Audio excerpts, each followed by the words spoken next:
A group dedicated to making a difference in the lives of wounded veterans make a heartbreaking discovery over the weekend. A fleet of custom-made bikes stolen from a storage locker in San Diego.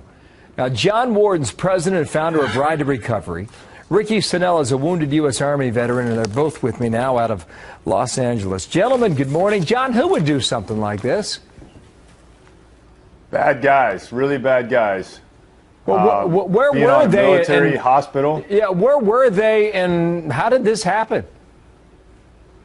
The bikes were stored in a storage room at Balboa Naval Medical Center down in San Diego, and someone broke off the lock and took 18 bikes.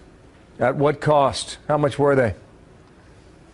The bikes were worth over $50,000 collectively. Some of them were worth as much as $10,000. Some of the custom adaptive bikes that we do get pretty expensive for double and triple amputees. Some of the pictures you're showing now, well, we put a lot of work and effort into those bikes, and so it's a very disturbing and really upsetting to the community that someone would do something like this. No question about it. You wonder what in the world they could do with them.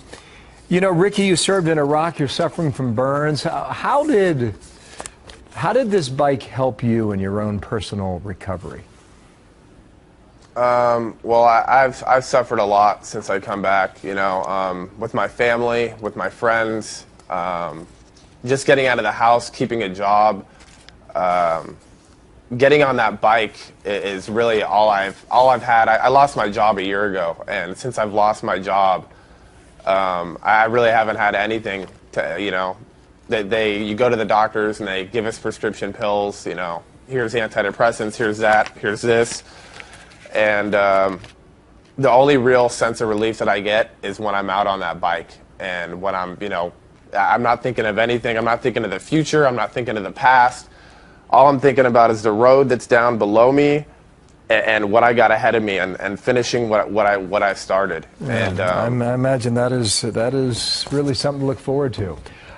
John, what do we do to find these bikes? How do we help?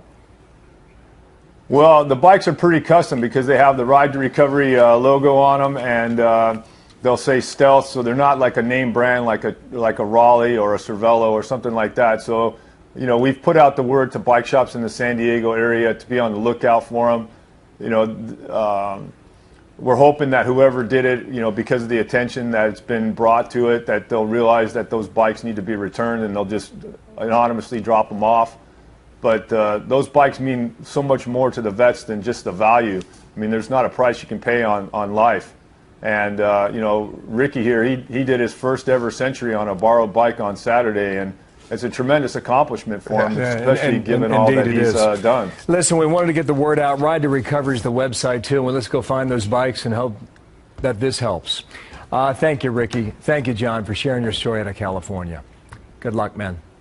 Thank you guys. And we're hoping that the people that are watching this program, if they want to make a donation or something, we're going to try to purchase replacement bikes as soon as possible because we need to get that program back and running. We'll do what we can. Thank you, fellas. We got to run.